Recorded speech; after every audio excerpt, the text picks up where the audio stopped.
Hello, my name is Marty Burke. I'm a professor of chemistry here at the University of Illinois, and I'm very excited today to talk to you about the power of making molecules that could hopefully have a big impact on the world that we live in. So as many of you might already know, molecules can do amazing things. They serve as the fuel that helps power our cars and our homes and many other aspects of society. They make great medicines and thereby help us treat diseases. New materials can be developed from a variety of different molecules that polymerize to make very large molecules with really interesting properties. And molecules can also take one form of energy and convert it into another, and thereby help us develop a more sustainable world.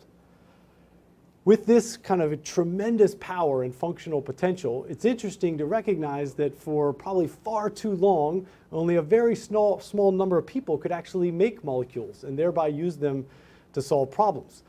And what we're going to talk about today, and one of the really exciting things that's happening right now, is that that's changing. And this is largely driven by tapping into the power of modular assembly and now at the molecular scale. So many of you may know the story that the Industrial Revolution was largely driven by modularization of the innovation process. Things like the assembly line for taking cars and making them available to everyone, architecture, the space station, or if you need any more evidence for the power of modularity, just watch a kid with a bucket of Lego bricks go to town with their creativity kind of stimulated. It's a really powerful way to make stuff that can lead to all kinds of new innovations. So what we've done is created a platform to think about molecule making almost like Legos. Imagine a collection of building blocks that can be mixed and matched and create all kinds of interesting and useful functions. And so this now exists. So what we're going to learn about and have a chance to interact with is a kind of Lego-like approach for making molecules that can even be automated. And this allows not just specialists, but actually anyone who's excited about molecular innovation to participate in the process. The other really exciting thing about modularity is it's a very natural fit with artificial intelligence. As many of you might know, kind of ChatGPT and OpenAI, it works really well because language is modular.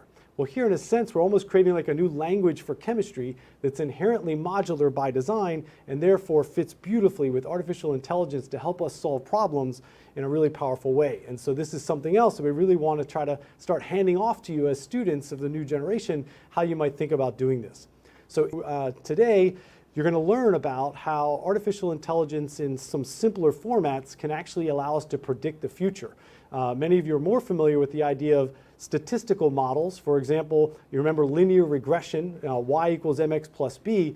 And with that type of concept, you can take a new x and predict a new y, and thereby, in a sense, predict a new property. So a little bit more of a sophisticated version of that, statistical modeling, but very similar in spirit, is a concept called k-nearest neighbors. The basic idea is that things that are close to each other in data science space will have similar function. And so this is something else we're going to learn a lot about and be able to leverage actually to predict new properties. So thank the NSF and the Molecule Maker Lab Institute for funding this project.